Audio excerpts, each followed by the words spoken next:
Shalom bien-aimés dans le Seigneur, j'espère que vous allez bien par la grâce de notre Seigneur Jésus-Christ de Nazareth. Encore, c'est une joie pour moi de me retrouver devant vous pour vous parler de la spiritualité, les choses spirituelles. La spiritualité, la vie chrétienne et la vie de toute personne sur cette terre est une vie spirituelle. Tout commence par le spirituel avant de venir dans le naturel. Aujourd'hui, par la grâce de Dieu, nous allons toucher un thème très important, un thème que je reçois souvent quand je sors et que je vais à l'évangélisation. Des gens nous posent beaucoup de questions à l'évangélisation. Et il faut que nous cherchions Dieu, nous prions afin que Dieu puisse nous donner des réponses à ces questions. Comme ça, nous allons répondre efficacement et les gens vont donner leur vie à Jésus. Ce thème, c'est un thème très important. Avant de commencer, je vais nous demander d'incliner la tête afin que nous puissions prier. Père de grâce, Père de révélation, Père aimant, Dieu fort, puissant et redoutable, dans le nom de Jésus, avec le Saint-Esprit, je viens devant toi. Je viens devant toi pour soupirer après toi, afin que ton esprit, le Saint-Esprit, puisse tomber sur moi à l'instant, afin que je puisse parler de la spiritualité. Inspire-moi, mets ta parole dans ma bouche. Parle-moi, Seigneur, enseigne-moi en premier, dans le nom de Jésus-Christ de Nazareth. Mon frère qui écoute cet audio, qui regarde cette vidéo, dans le nom de Jésus-Christ de Nazareth, Père, touche son cœur et libère la grâce, la faveur de la compréhension de la parole en lui, afin qu'il puisse comprendre véritablement et marcher en nouveauté de vie avec toi, pour la seule et unique gloire du nom de Jésus, le Christ. Nous avons ainsi prié. Amen, amen, amen. Bien-aimés dans le Seigneur, ma joie est immense. Ma joie est immense parce que le thème que je veux toucher maintenant, c'est un thème qui cause beaucoup de polémiques. Le thème, c'est où est-ce que Caïn a-t-il trouvé sa femme? Où est-ce que Caïn a-t-il trouvé sa femme? Caïn était sur la terre avec Adam et Ève. Nous allons partir de nous ici, sur la terre d'abord avant de venir dans la Bible. Je vais vous poser une question. Est-ce que vous savez que aujourd'hui, là où nous sommes, quelqu'un peut rester sur la terre et avec le sacrifice. Quand je parle de sacrifice, c'est que la personne a tué un mouton, a tué un bœuf, a tué quelque chose quand même, ou bien a tué un homme et à cause du sang qui a été coulé sur la terre, des démons vont venir, des esprits vont venir sur la terre et commencer par agir. Savez-vous que quelqu'un peut invoquer un Dieu juste en coulant du sang sur la terre? Le savez-vous?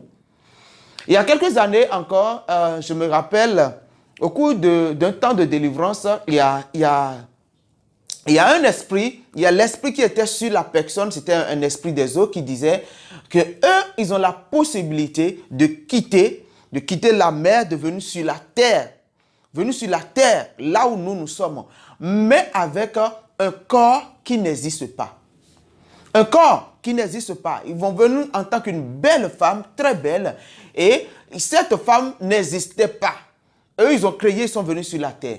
Les hommes qui courent dans tous les sens, dans les boîtes de nuit, dans la nuit, et qui cherchent les filles à gauche, à droite, vont tomber sur ces gens de femmes et vont commencer une relation.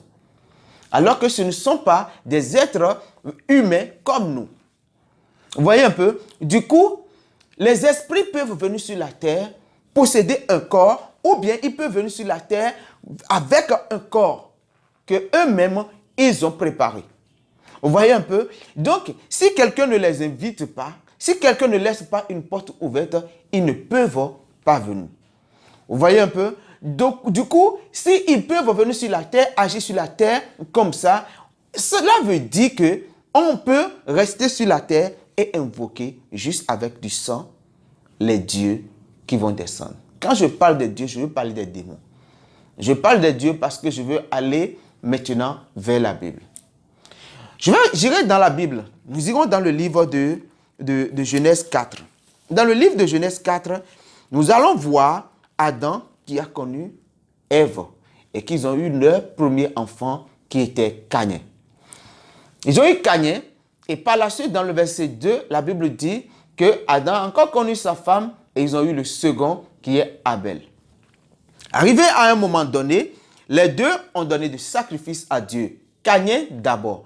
Mais figurez-vous que avant que Abel ne vienne sur la terre, avant que Abel ne soit né, quand Ève a reçu Caïn, il a rendu grâce à Dieu.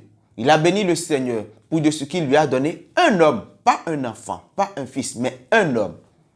Chez nous, enfants, on dit qu'il est bénou. Il lui a donné un homme. Et l'homme là, par la suite, va rester un peu dans la pensée de Dieu, dans la pensée de sa mère, pardon.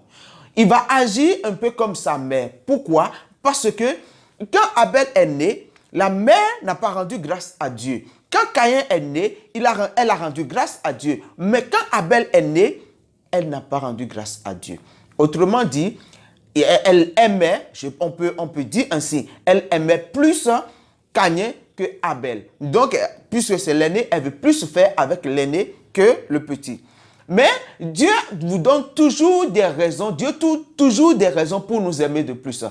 Bien-aimé dans le Seigneur, sois à l'aise, content et heureux si personne ne t'aime.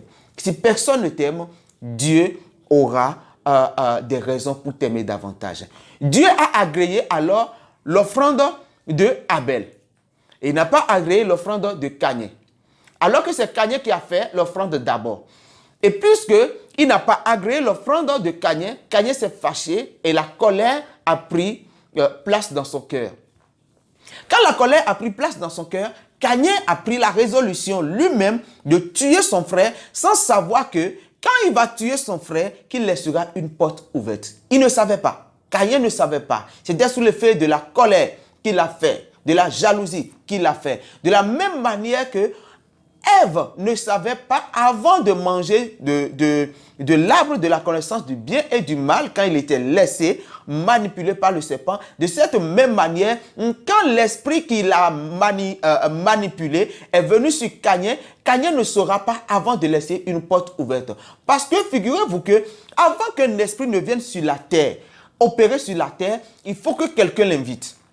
Dieu a fait le monde de cette manière. Avant que Dieu n'agisse sur la terre, dans la vie de quelqu'un, il faut que la personne puisse inviter Dieu. Parce que la Bible dit que les cieux sont les cieux de l'Éternel et qu'il a donné la terre au Fils de l'homme. Vous voyez? Donc c'est à l'homme d'agir sur la terre, de faire les choses comme il veut. Ainsi, Caïn a tué Abel. Quand il a tué Abel, c'est là que la toute première âme est montée au ciel vers le Père. C'est là que la toute première fois, un sang a été coulé sur la terre. Et le sang qui a été coulé sur la terre, dans Hébreux 11, au verset 4, la Bible nous dit que Abel était juste par son sacrifice. Donc le sang d'un juste a été coulé sur la terre. Mais avant que le sang ne coule sur la terre, ou bien avant que le sang n'aille vers le Père, parce que le Père est venu par la suite, je veux parler de Dieu. Il est venu sur la terre dans le verset 9 et dit, Caïn, où est ton frère? Et j'avais dit que Caïn a embêté Dieu. Il a embêté Dieu. Suis-je le gardien de mon frère? Il a déclaré son indépendance. Il est rentré comme ça dans la démocratie. Oui, il pense qu'il pouvait faire ce qu'il veut, comme il veut, quand il veut.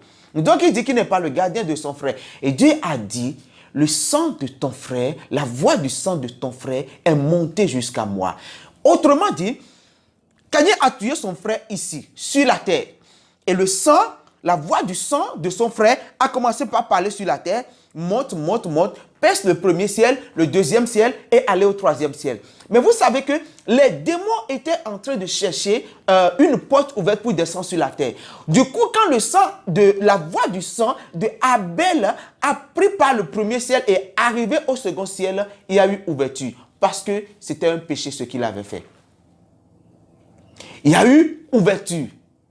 Et à partir de ce sang maintenant, les démons peuvent venir sur la terre, agir sur la terre, imparter et faire ce qu'ils veulent, sans demander encore la permission de l'homme. Parce que l'homme a laissé une porte ouverte. Vous voyez, Caïn a laissé une porte ouverte. Ce que nous disons, c'est la spiritualité. Écoutez-moi bien. Posez-vous les bonnes questions. Analysez les choses. Chaque chose que je suis en train de dire, posez-vous les bonnes questions pour pouvoir comprendre et savoir maintenant qu'il y a des erreurs que vous ne devez pas faire. Amen. Donc, à partir du verset 11, verset 12, verset 13 et verset 13, Caïn recevait seulement les malédictions de Dieu. Mais dans le verset 14, Caïn dit, la sentence que tu as mise sur moi est lourde. C'est trop. Je ne pourrai plus vivre quelque part sur la terre. Je serai errant et vagabond sur la terre. Et quiconque me voit me tuera. Caïn parlait de qui? Qui tuera Caïn? Qui va tuer Caïn en ce moment? Puisque en ce moment, il n'y avait que 3 personnes sur la terre. Il n'y avait qu'une génération de 3 personnes. Adam, Ève et Caïn. Autrement dit, quand Caïn disait, quiconque me voit sur la terre pourra me tuer, en ce moment, Caïn a déjà pris connaissance, a pris déjà conscience qu'il y a d'autres êtres sur la terre qui peuvent le tuer. Autrement dit, il y a déjà des démons sur la terre qui peuvent le tuer. Vous voyez? Et Dieu a dit, non, quiconque tue Caïn, Caïn se vengera 7 fois, a mis un sceau sur Caïn. Et comme ça, les choses ont commencé. Nous descendons un peu plus bas. Nous allons voir que dans le verset 16, Caïn quitte la face de l'Éternel et il va habiter à Nod. Il va bâtir une ville à Nod. Il va commencer par faire sa vie. Et Caïn, dans le verset 17, la Bible nous dit, Caïn a enceinté sa femme. Caïn a connu sa femme. Il a connu sa femme pour donner naissance à Enoch. Il a connu sa femme, il a donné naissance à Enoch. D'où est-ce que la femme de Caïn est venue? La femme là est venue d'où? Parce qu'en ce moment, le père n'a plus fait un autre enfant. La mère non plus. Et la Bible ne nous a pas dit qu'il y a d'autres habitants sur la terre, des êtres vivants comme ça sur la terre avant que Caïn ne pêche. Du coup, ce sont les esprits que Caïn a laissés venir sur la terre sans savoir qui se sont transformés en femmes, en hommes et qui ont habité la ville que Caïn a créée, a bâtie. Donc quand il a connu sa femme, il a donné naissance à Enoch dont il a utilisé le nom pour pouvoir appeler cette ville. Il a appelé la ville là, la maison qu'il a bâtie, la ville qu'il a bâtie, il a appelé cette ville du nom de son enfant. Puisqu'il ne peut pas donner son nom à cette ville parce que Dieu ne lui a pas donné, à cause des malédictions, Dieu ne lui a pas donné la possibilité de garder une ville qui va porter son nom. Donc c'est à partir de là que les gens, les Néphilim ont pris place sur la terre. C'est à partir de là. Vous allez voir plus tard, la Bible dit que Sodome et Gomorrhe devaient être détruits. Pourquoi? Les 2 villes là devaient être détruites parce qu'il faut de désordre dans la ville. Les anges sont descendus et les êtres de cette ville ont voulu coucher avec les anges. Quand les gens sont venus sur la terre, ils sont venus en tant qu'anges. Ils ont gardé leur apparence d'ange. S'ils avaient gardé leur apparence d'ange, je ne suis pas sûr que les hommes qui étaient sur la terre allaient avoir le courage de dire, je vais coucher avec eux. Ils ne peuvent pas. Ce n'est pas possible. Mais ils ont pris le corps humain, un corps humain. Ils n'ont pas possédé quelqu'un, ils ont pris un corps humain pour venir sur la terre. De la même manière, les démons qui étaient venus, qui avaient trouvé une porte ouverte et qui sont venus sur la terre, ont pris un corps humain pour pouvoir habiter sur la terre. Et c'est dans ces démons que Caïn a trouvé sa femme. Au moment où Caïn trouvait sa femme, il donnait naissance à Enoch. Après Enoch, vous allez voir 4 ou bien 5 autres générations. Il y a la génération des enfants de Enoch. Enoch engendra Irad. Après, on voit Irad qui donne naissance à un fils et son fils donne naissance à un autre fils. Son fils donne... Jusqu'à ce qu'il y a eu 6 générations après Caïn. Donc, il y a eu 6 générations après Caïn. Les enfants de Caïn, ses petits-fils, il y a eu 6. En ce moment, le père de Caïn, Adam et sa mère, Ève, les 2 ne concevaient plus. Ils ne concevaient plus. Je ne sais pas ce que Adam faisait en ce moment. Bien-aimé dans le Seigneur, est-ce que tu t'es posé la question de savoir qu'est-ce que Adam faisait en ce moment? Il va falloir que nous posons cette question à Adam quand on va le retrouver au ciel. Hein. Nous devons lui demander qu'est-ce que tu faisais pendant que ton fils Caïn bâtissait des villes avec ces démons qui sont venus sur la terre dont il n'a même pas conscience que c'était des démons. Lui, il a oublié. Caïn a complètement oublié qu'il n'y avait que son père, sa mère et lui-même qui était sur la terre. Donc, quand il a trouvé une femme, il devait se poser les bonnes questions. Mais ce n'est pas encore là la question. La question, c'est qu'est-ce que Adam et Ève faisaient au moment où Caïn était en train de bâtir des villes. Caïn était en train de donner naissance à d'autres enfants. Ses petits-fils donnaient naissance à d'autres enfants. Ainsi de suite. Il faisait quoi? Peut-être il était en train de discuter encore de cette histoire de pomme avec sa femme. Peut-être ça.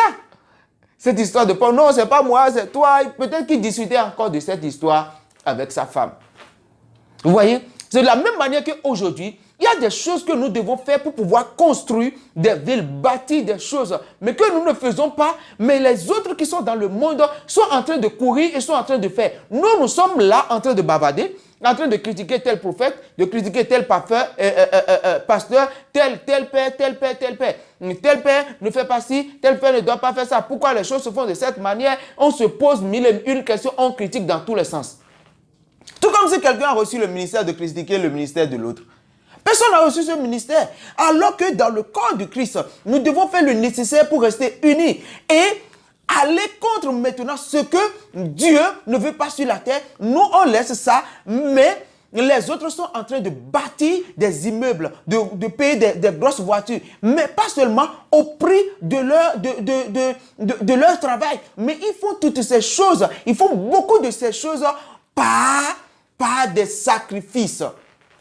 Ils tuent des animaux, ils immolent les animaux, ils font des choses, ils coulent des sangs, ils invoquent des démons sur la terre, ils invoquent des esprits sur la terre. D'autres vont jusqu'à tuer des hommes. Mais en ce moment, le chrétien faisait quoi? En ce moment, le chrétien fait quoi? En ce moment, le chrétien bavarde.